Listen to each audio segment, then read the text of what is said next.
অন্ধকার রাতে এক পুরনো বাড়ির নীরবতা, ভেতরে স্যাঁতসেঁতে গন্ধ আর দেওয়ালে সময়ের ছাপ। কাঠের টেবিলে একটি কঙ্কাল চেয়ে আছে শূন্য দৃষ্টিতে। হঠাৎ দরজা বন্ধ আর হাড়ের নড়ার শব্দ। কেউ আমাকে কবর দাও, মুক্তি দাও। ধন্যবাদ।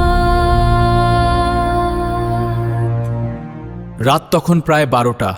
আকাশে মেঘ নেই, তবুও চারদিক অদ্ভুত অন্ধকারে ঢেকে আছে। গ্রামের শেষ প্রান্তে একটি পুরনো বাড়ি। লোকজন বলে ওই বাড়িতে কেউ থাকে না, তবুও মাঝে মধ্যে জানালায় আলো জ্বলে ওঠে। সেখানেই সাহস করে ঢুকে পড়ল রাহুল। রাহুল ছোটবেলা থেকেই ভূত প্রেতের গল্পে ভীষণ আগ্রহী। তাই বন্ধুরা যখন চ্যালেঞ্জ দিল, এক রাত ওই বাড়িতে কাটাতে পারবি, হাতে একটি বাড়ির ভেতরে ঢুকতেই এক ধরনের স্যাঁতস্যাঁতে গন্ধ নাকে এলো। দেয়ালদোতে পুরনো দাগ, ছাদের কোনায় মাকড় শব্দ আসতে লাগলো। হঠাৎ করেই কোথা থেকে যেন টিক টিককে দাঁড়ালো। রাহুল টিক টিক টিক দেখলো, কিন্তু কিছুই নেই। সে ধীরে ধীরে বাড়ির ভেতর এগোতে লাগলো। দরজাটা ঠেলে ভেতরে ঢুকতেই তার গা শিউরে উঠল। ঘরের মাঝখানে একটি কাঠের টেবিল, আর তার উপর একটি কঙ্কাল। কঙ্কালটি ঠিক মানুষের মতো বসে আছে, যেন সরাসরি রাহুলের দিকে তাকিয়ে আছে। রাহুল নিজেকে বোঝালো, এটা নিশ্চয়ই কারো রাখা পুরনো কি আছে। কঙ্কালটি ঠিক মানুষের মতো বসে আছে, যেন কারো অপেক্ষা করছে। তার ফাঁকা চোখের গর্ত যেন সরাসরি রাহুলের দিকে তাকিয়ে আছে। রাহুল নিজেকে বোঝালো, এটা নিশ্চয়ই কার বুক ধড়ফড় করতে লাগলো। হঠাৎ করেই দরজাটা পিছন থেকে ধীরে ধীরে বন্ধ হয়ে গেল। কড়াত শব্দে রাহুল চমকে উঠল। সে দৌড়ে দরজা খুলতে গেল, কিন্তু জোরে ধাক্কা দিল, কিন্তু কিছুতেই খুলছে না। পেছন থেকে হালকা এক শব্দ, কচকচ। রাহুল ধীরে ধীরে ঘুরে দাঁড়ালো।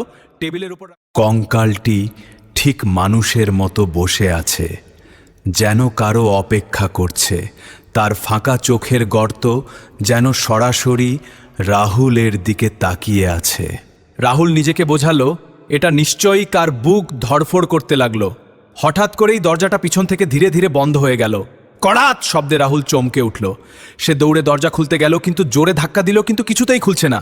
পেছন থেকে হালকা এক শব্দ, কচকচ। রাহুল ধীরে ধীরে ঘুরে দাঁড়ালো। টেবিলের উপর রাহুল ধীরে ধীরে ঘুরে দাঁড়ালো। তার চোখ বড় হয়ে গেল। টেবিলের উপর রাখা কঙ্কালটা নড়ছে। কঙ্কালটি ধীরে ধীরে মাথা ঘুরিয়ে তার দিকে তাকালো। তারপর কাঁপা কাঁপা গলায় বলল, এতদিন পর কেউ এলো। রাহুলের গলা শুকিয়ে গেল। সে কাঁপতে কাঁপতে, তুমি? কঙ্কালটি ধীরে ধীরে দাঁড়ালো।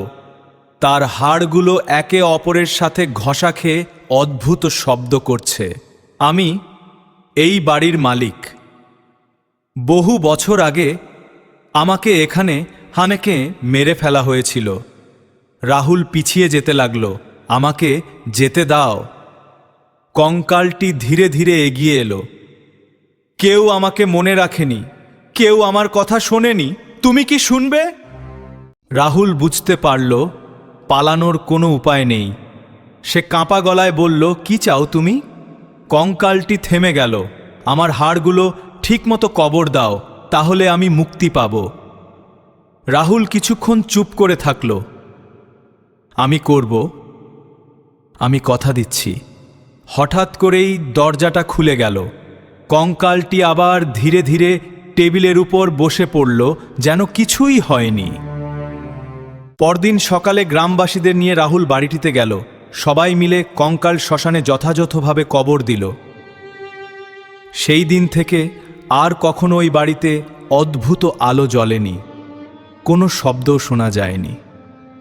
রাহুল মাঝে মাঝে ভাবত, সেদিন রাতে যা দেখেছিল সেটা কি সত্যি ছিল? কিন্তু আজও মাঝরাতে সে ঘুম ভেঙে শুনতে পায় একটা কাঁপা কাঁপা কণ্ঠস্বর, ধন্যবাদ।